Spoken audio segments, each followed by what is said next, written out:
Everyone and welcome back to my YouTube channel physios healing touch. तो आज हम पढ़ेंगे स्कैपुलोथोरैसिक जॉइंट के बारे में और ये फाइनली हमारा लास्ट जॉइंट है शोल्डर सीरीज का। और बाकी जो भी जॉइंट्स के ऊपर जो मैंने वीडियो बनाई है शोल्डर जॉइंट कॉम्प्लेक्स के, वो मैं आप लोगों को डिस्क्रिप्शन बॉक्स में उनकी लिंक्स दे दूंगी, तो उन्हें भी जाके ज़रूर चेकआउट करना। अभी हम फिलहाल शुरू करते हैं स्कैपुलोथोरैसिक जॉइंट के बारे में। अब जो स्कैपुलोथोरैसिक जॉइंट है वो एक ट्रू एनाटॉमिकल जॉइंट है ही नहीं। अब ट्रू एनाटॉमिकल जॉइंट से मेरा क्या मतलब है कि एक जो टिपिकल जॉइंट होता है उसके क्या क्या फीचर्स होते हैं कि दो आर्टिकुलेटिंग सर्फेसेस होती है, कॉन्वेक्स, कॉनकेव या फिर कोई भी शेप हो सकता है, और वो दोनों आपस में आर्टिकुलेट करती है। कैप्सूल होता है, एक आसपास के लिगामेंट्स होते हैं जो इसको सपोर्ट करते हैं। लेकिन जो स्कैपुलोथोरैसिक जॉइंट होता है उसके अंदर ऐसे कोई भी स्ट्रक्चर्स नहीं होते हैं। उसमें ना ही कैप्सूल होता है, ना ही सपोर्टिंग स्ट्रक्चर्स होते हैं आसपास के, जैसे कि लिगामेंट्स। तो इस वजह से इसको ट्रू एनाटॉमिकल जॉइंट नहीं, उसकी कैटेगरी में नहीं रखते हैं। तब क्वेश्चन ये आता है, तो फिर जो स्कैपुला होता है वो थोरैक्स के ऊपर स्टेबल रह कैसे पाता है और वो अपने जो मूवमेंट्स होते हैं वो कैसे परफॉर्म करता है? तो इसका सिंपल सा आंसर है कि जो आसपास की मसल्स होती है, जो स्कैपुलोथोरैसिक के आसपास की जो मसल्स होती है, जैसे कि ट्रेपेजियस हो गए, उसके मिडल, लोअर और अपर फाइबर्स हो गए, सैरेटिस एंटीरियर मसल हो गई, रोम्बॉइड्स मसल हो गई, तो ये वाली जो सारी मसल्स है जो स्कैपुला के ऊपर आके अटैच होती है, तो वो क्या करती है, बेसिकली स्कैपुला को थोरैक्स के ऊपर मेंटेन करके रखती है। उसकी जो पोजिशन है उसको स्टेबल मेंटेन करके रखती है। तो बेसिकली जो स्कैपुला होता है वो डिपेंडेंट होता है मसल्स के ऊपर। जो स्कैपुला की स्टेबलाइजिंग मसल्स है उसके ऊपर वो कंप्लीटली डिपेंडेंट होता है अपनी स्टेबिलिटी को लेके। और इसी वजह से अगर कोई पेशेंट है, उनकी जो स्कैपुलर स्टेबलाइजर मसल्स जो है वो वीक है, तो उस वजह से क्या होगा कि हमें विंगिंग ऑफ द स्कैपुला देखने को मिलता है, या फिर कभी कभी पेशेंट्स के जो इंफीरियर बॉर्डर होता है वो काफ़ी ज़्यादा प्रोमिनेंट देखने को मिलता है पेशेंट्स के अंदर। तो उनका मेन रीज़न यही होता है कि उनकी जो मसल्स होती है जो स्कैपुला को स्टेबलाइज करके रखती है वो बेसिकली वीक होती है। तो इस टाइम पे हम क्या कर सकते हैं, उनको स्कैपुलर स्टेबलाइजर मसल्स की स्ट्रेंथनिंग एक्सरसाइजेस दे सकते हैं, ताकि जो स्कैपुला है वापस से अपनी जो पोजिशन है वो मेनटेन करके रहे। एनीवेज, ये तो वैसे भी आप 4th ईयर के अंदर पढ़ोगे, तो मैं आप लोगों को बेसिकली इसका सिग्निफिकेंस बता रही थी कि मसल्स, जो स्कैपुलर स्टेबलाइजर मसल्स होती है, उनका क्या सिग्निफिकेंस होता है, और जो स्कैपुलोथोरैसिक जॉइंट होता है वो कैसे अपनी जो पोजीशन को मेंटेन करके रख पाता है बिना इन स्ट्रक्चर्स के भी। पता चल गया कि स्कैपुलोथोरैसिक जॉइंट अपने आप को स्टेबल कैसे रखता है थोरैक्स के ऊपर। अब हम बात करते हैं कि जो स्कैपुलोथोरैसिक जॉइंट है वो बेसिकली मूवमेंट्स कैसे परफॉर्म कर पाता है। तो जैसे कि ये हमारा स्कैपुला है। अब जो स्कैपुला है उसका ये जो है, इसको हम बोलते हैं एक्रोमियन प्रोसेस। और एक्रोमियन प्रोसेस से क्या आके अटैच होता है, क्लाविकल, जो कि एक्रोमियो क्लाविकुलर जॉइंट बनाता है। तो अब जैसे सपोज करो कि यहाँ पर एक क्लाविकल अटैच है, और क्लाविकल का मीडियल पोर्शन किससे, स्टर्नम से अटैच होता है, और क्या बनाता है, स्टर्नो क्लाविकुलर जॉइंट। तो बेसिकली ये पूरा की पूरा क्या फॉर्म कर रहे हैं, क्लोज चेन फॉर्म कर रहे हैं। और इसी वजह से अगर कभी भी स्टर्नो क्लाविकुलर जॉइंट के अंदर कोई भी मूवमेंट होगा, या फिर एक्रोमियो क्लाविकुलर जॉइंट के अंदर कोई भी मूवमेंट होगा, तो वो इनडायरेक्टली किसके मूवमेंट को इन्फ्लुएंस करेगा, स्कैपुलोथोरैसिक के जॉइंट को, क्योंकि ये सब आपस में क्या है, अटैच है। ये तीनों की तीनों जॉइंट्स क्या है, आपस में अटैच है। Sterno clavicular joint, acromio clavicular joint और स्कैपुलोथोरैसिक जॉइंट, तो ये आपस में तीनों अटैच है। तो अगर कोई भी मूवमेंट, अगर स्टर्नो क्लाविकुलर के अंदर कोई मूवमेंट होगा या फिर एक्रोमियो क्लाविकुलर के अंदर जैसे एलिवेशन वाला मूवमेंट हुआ, तो इनडायरेक्टली ये जो स्कैपुलोथोरैसिक जॉइंट के भी अपवर्ड रोटेशन को इन्फ्लुएंस करेगा।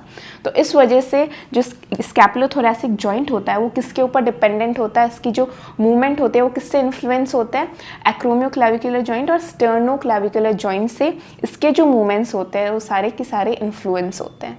बट जो स्कैपुलोथोरैसिक जॉइंट है उसके मूवमेंट्स को हम इजीली देख सकते हैं पेशेंट के अंदर। एक ह्यूमन बॉडी के अंदर हम जो स्कैपुलोथोरैसिक जॉइंट के जो मूवमेंट्स है वो इजीली ऑब्जर्व कर सकते हैं। लेकिन जो स्टर्नो क्लाविकुलर जॉइंट है और जो एक्रोमियो क्लाविकुलर जॉइंट है, इनके मूवमेंट्स को ऑब्जर्व करना और एग्जामिन करना काफ़ी डिफिकल्ट रहता है, क्योंकि हम इसको इतने अच्छे से इनके मूवमेंट्स को ऑब्जर्व नहीं कर सकते। लेकिन जो हमारा स्कैपुलोथोरैसिक जॉइंट होता है उसके मूवमेंट्स को काफ़ी ईजिली हम लोग ऑब्जर्व कर सकते हैं। अब इसके अंदर आप लोगों को ये तो पता चल गया होगा कि स्कैपुलोथोरैसिक जॉइंट जो है वो बेसिकली स्कैपुला और इसके आगे जो थोरैक्स होता है, इन दोनों को मिला के ये जॉइंट बनता है। स्कैपुला और थोरैक्स को मिला के स्कैपुलोथोरैसिक जॉइंट बनता है। अब इसके अंदर जो नेक्स्ट इंपॉर्टेंट पॉइंट जो आता है वो आता है रेस्टिंग पोजिशन ऑफ स्कैपुला, यानी कि जो थोरैक्स है उसके ऊपर जो स्कैपुला हो वो कैसे पोजीशन के अंदर रेस्ट कर रहा है। अब नॉर्मली हमें ऐसा लगता है कि शायद जो स्कैपुला होगा और जो थोरैक्स होगा वो उसके ऊपर नॉर्मल जो कोरोनल प्लेन के अंदर वो रेस्ट कर रहा होगा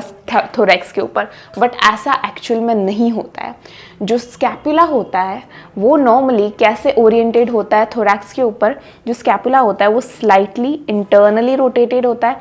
ये बेसिकली इंटरनल रोटेशन है स्कैपुला का, तो वो इंटरनली रोटेटेड होता है, स्लाइटली अपवर्ड पोजीशन के अंदर होता है और स्लाइटली एंटीरियरली टिल्टेड होता है। तो ये नॉर्मल पोजीशन होती है, रेस्टिंग पोजीशन होती है स्कैपुला की। जो स्कैपुला होता है वो बेसिकली थोरैक्स के ऊपर सिर्फ ऐसे एकदम स्ट्रेट कोरोनल प्लेन के अंदर लाए नहीं करता, रेस्ट नहीं करता, उसकी जो पोजीशन होती है वो स्लाइटली डिफरेंट होती है। अब जो स्कैपुला है उसकी जो पोजीशन होती है, रेस्टिंग पोजीशन, वो डिफरेंट होती है। उसका बेसिकली रीज़न भी ये होता है क्योंकि जो स्कैपुला होता है वो किसके ऊपर रेस्ट कर रहा है, थोरैक्स के ऊपर, और थोरैक्स की जो रिब्स होती है वो एकदम स्ट्रेट नहीं होती, वो थोड़ी सी कर्व पोजीशन के अंदर होती है। और इस कर्व पोजीशन के ऊपर अगर किसी को रेस्ट करना है तो अगर ऐसे स्ट्रेट ही होगा तो वो कैसे रेस्ट कर पाएगा। तो इस वजह से जो स्कैपुला है उसको भी अपनी पोजीशन को थोड़ा सा मोल्ड करना पड़ता है, थोड़ा सा चेंज करना पड़ता है, ताकि ऐसे जो कर्व, ऐसे कॉन्वेक्स जो सरफेस है जो रिब्स की वजह से, कर्व पोजीशन की वजह से बन रही है, तो उसके ऊपर अच्छे से स्कैपुला रेस्ट कर पाए। तो उस वजह से जो स्कैपुला है उसको अपनी पोजीशन थोड़ी सी चेंज करनी पड़ती है। और वो किस पोजीशन के अंदर रेस्ट करता है, जो इंटरनल, आप लोगों को क्या रेफरेंस पॉइंट लेके चलना है, ग्लिनॉइड फोसा। तो इस फोसा की पोजीशन को देखते रहना, तो आप लोगों को ऑटोमेटिकली ये सारी जो मूवमेंट्स है वो समझ में आ जाएंगे। तो इंटरनल रोटेशन होता है 35 से 40 डिग्री। तो इस ग्लिनॉइड फोसा को देखना, इंटरनल रोटेशन बेसिकली ऐसे, जब वो इंटीरियर की तरफ जा रहा हो ग्लिनॉइड फोसा तो इंटरनली रोटेटेड होता है, क्योंकि हमें जो रिब्स है उसको इसके साथ में स्कैपुला को कॉन्टैक्ट में रखना है, तो उसको इंटरनल रोटेशन करना पड़ता है 35 से 40 डिग्री। नेक्स्ट है एंटीरियरली टिल्टेड 10 to 15 डिग्री। तो एंटीरियर टिल्टिंग का क्या मतलब होता है कि आप इसको देखना एक्रोमियन प्रोसेस को या फिर ग्लिनॉइड फोसा को, कि वो आगे की तरफ, इंटीरियर की तरफ टिल्ट कर रहा है। तो इंटरनल रोटेशन और एंटीरियरली टिल्टेड होता है स्लाइटली 10 to 15 डिग्री। और अब नेक्स्ट है अपवर्ड रोटेशन 5 to 10 डिग्री। और अपवर्ड रोटेशन का क्या मतलब होता है, जब ग्लिनॉइड फोसा अपवर्ड पोजिशन के अंदर जाए, यानी कि ऐसे, ठीक है, ऐसे। तो इंटरनली रोटेशन, एंटीरियरली टिल्टेड और स्लाइटली अपवर्डली रोटेटेड। तो ये नॉर्मली रेस्टिंग पोजीशन होती है स्कैपुला की थोरैक्स के ऊपर, ताकि जो स्कैपुला है उसका प्रॉपर कॉन्टैक्ट थोरैक्स के साथ मेंटेन होके रहे। और जो हमारा स्कैपुला होता है बेसिकली 2nd और 7th रिब के बीच में जो हमारा स्कैपुला होता है वो लाई करता है, यानी जो ये थोरैक्स है उसकी जो 2nd रिब होगी और जो 7th रिब होगी उसके बीच में क्या होगा, हमारा स्कैपुला की पोजीशन होती है। अब हम बात करते हैं काइनेमैटिक्स ऑफ स्कैपुलोथोरैसिक जॉइंट की, यानी कि जो स्कैपुलोथोरैसिक जॉइंट है वो क्या क्या मोशंस, मूवमेंट्स जो होता है वो परफॉर्म करता है। तो अब जो हर जॉइंट की तरह इसके भी मूवमेंट्स क्या है, रोटेटरी मोशंस और ट्रांसलेटरी मोशंस के अंदर डिवाइडेड है बेसिकली। और जैसा कि मैंने आप लोगों को बताया था कि जो स्कैपुलोथोरैसिक जॉइंट है वो एक इंडिविजुअल होके मोशंस परफॉर्म नहीं कर पाता, ये डिपेंडेंट होता है किसके, कौन से दो जॉइंट्स के ऊपर, एक्रोमियोक्लेविकुलर और स्टर्नोक्लेविकुलर के ऊपर ये डिपेंडेंट होता है। और इनके साथ साथ ही ये मूवमेंट परफॉर्म करता है, यानी कि तीनों जॉइंट्स जो होते हैं वो साथ साथ में मूवमेंट्स परफॉर्म करते हैं। अलोन जो स्कैपुलोथोरैसिक जॉइंट है वो अलोन मूवमेंट परफॉर्म नहीं कर सकता, इन दोनों के साथ में ये मूवमेंट जो होता है, ये तीनों के तीनों जॉइंट मिलके जो मूवमेंट्स जो होते हैं वो परफॉर्म करते हैं। तो अब अगर हम इसके रोटेटरी मोशंस को देखें तो ये जो सारे के सारे जो मूवमेंट्स है ये हमने एक्रोमियोक्लेविकुलर जॉइंट के मूवमेंट्स के अंदर भी देखा था कि एक्रोमियोक्लेविकुलर जॉइंट भी ये वाले मूवमेंट्स परफॉर्म करता है। जो इसके रोटेटरी मोशंस होते हैं स्कैपुलोथोरैसिक जॉइंट के वो भी सेम होते हैं, जो कि होता है upward downward rotation, internal external rotation और एंटीरियर पोस्टीरियर टिल्टिंग। ये हो गए इसके रोटेटरी मोशंस। और इसके जो ट्रांसलेटरी मोशंस होते हैं, हमने बाकी जो दूसरे जॉइंट्स देखे थे उनके अंदर ट्रांसलेटरी मोशंस डिफरेंट थे, उनके अंदर थे सुपीरियर, इंफीरियर, एंटीरियर और पोस्टीरियर और इंटरनल एक्सटर्नल। बट इसके अंदर जो है ट्रांसलेटरी मोशंस वो है elevation, depression, protraction and retraction, ये वाले हमने मोशंस कौन से जॉइंट के अंदर देखे थे? स्टर्नोक्लेविकुलर जॉइंट के अंदर हमने ये वाले मोशंस देखे थे। और जब मैंने आप लोगों को स्कैपुलोथोरैसिक रिदम बताई थी तो उसके अंदर मैंने आप लोगों को प्रॉपर्ली एक्सप्लेन किया था कि जब हमारा हैंड एलिवेट कर रहा होता है तो कौन सी डिग्री के ऊपर कौन सा बेसिकली जो मूवमेंट्स होते हैं, कौन कौन से जॉइंट्स जो होते हैं वो पार्टिसिपेट करते हैं, कितने कितने डिग्री के ऊपर क्या क्या मूवमेंट वो जो है वो परफॉर्म करता है। तो वो काफ़ी ज़्यादा इन्फॉर्मेटिव वीडियो है, तो उससे ज़रूर चेकआउट कर। मोशन की जो की है अपवर्ड एंड डाउनवर्ड रोटेशन, तो इसके अंदर रेफरेंस पॉइंट मान के चलना हमारा ग्लिनोइड फोसा, यानी कि अगर आपको मूवमेंट्स को अच्छे से ऑब्जर्व करना है तो आपको ग्लिनोइड फोसा की पोजीशन देखनी पड़ेगी। अब अपवर्ड रोटेशन का क्या मतलब होता है कि जब ग्लिनोइड फोसा अपवर्ड डायरेक्शन के अंदर जा रहा है और जो हमारा इंफीरियर बॉर्डर है स्कैपुला का वो लेटरल की तरफ जा रहा है, यानी कि ऐसे। ये हो गया हमारा अपवर्ड रोटेशन। और डाउनवर्ड रोटेशन जैसे इसका अपोजिट होता है जब ग्लिनोइड फोसा डाउनवर्ड की डायरेक्शन में जा रहा है और जो हमारा इंफीरियर एंगल है स्कैपुला का वो मीडियल डायरेक्शन के अंदर जा रहा है, यानी कि ऐसे। ठीक है, ये नॉर्मल पोजीशन हो गई, ये अपवर्ड रोटेशन और ये डाउनवर्ड रोटेशन।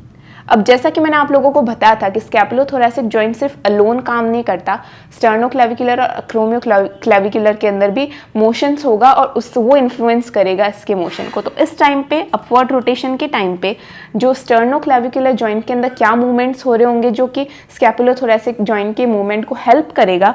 तो जैसे कि सपोज करना कि ये जो एक्रोमियोक्लेविकुलर जॉइंट है उससे हमारी जो क्लेविकल है वो अटैच है, तो स्टर्नोक्लेविकुलर जॉइंट के अंदर बेसिकली क्या मूवमेंट होगा जो कि ये अपवर्ड रोटेशन को हेल्प करेगा। आप खुद सोच के बताओ, तो आप इसके अंदर मूवमेंट्स को देख के बताओ कि क्या ऐसा मूवमेंट हो सकता है। ऑफ कोर्स एलिवेशन होगा, क्योंकि अगर स्कैपुला का एलिवेशन होगा, ठीक है, स्कैपुला से अटैच है, अगर स्कैपुला का एलिवेशन होगा तो स्कैपुला का भी अपवर्ड रोटेशन होगा।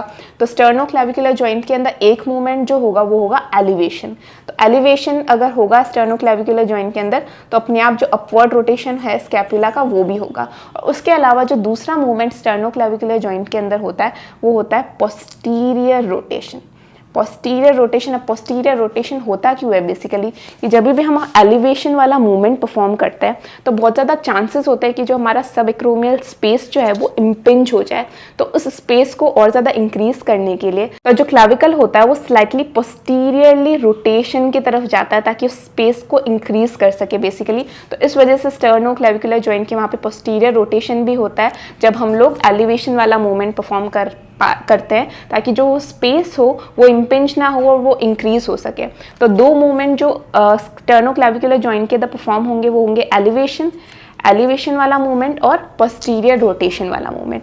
और जैसे जैसे हम लास्ट डिग्रीज ऑफ अबडक्शन के अंदर आएंगे तब हमारा एक्रोमियोक्लेविकुलर जॉइंट भी मूवमेंट परफॉर्म करेगा। और जो एक्रोमियोक्लेविकुलर जॉइंट है वो कौन सा मूवमेंट परफॉर्म करेगा, वो भी अपवर्ड रोटेशन मूवमेंट परफॉर्म करेगा ताकि जो हमारा स्कैपुलोथोरैसिक जॉइंट है उसका अपवर्ड रोटेशन हो पाए।